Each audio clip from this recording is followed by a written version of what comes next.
We take good note of the comments made by the President, and of course we'll let the Prime Minister continue his negotiations and will not negotiate in public. These has been the answers that I've been giving to every single question since the beginning of the negotiations.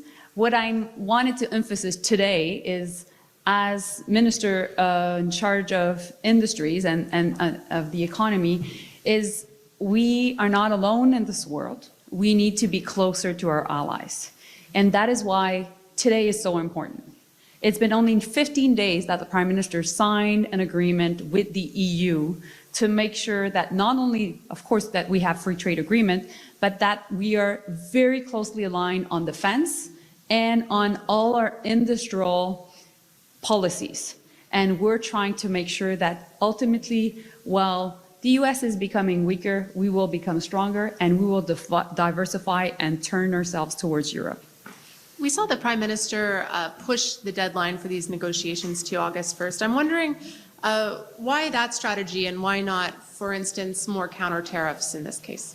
So, as I mentioned, we'll make sure that the negotiations continues. Canada is the only country on earth, along with China, that has imposed so many counter tariffs. So we have had already a very strong response, and we want to make sure that while we are putting pressure on the American administration, that at the same time we're creating, well, first we're protecting jobs while creating jobs.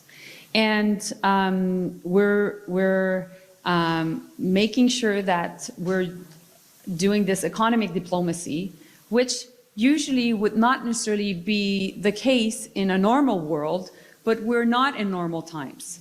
And economic diplomacy is more important than ever, and that's why we need to make sure that while the US is closing its market and really taking its own path regarding protectionism, that we, as a stable and democratic country, continue to have open markets, including with the EU. And that's my job.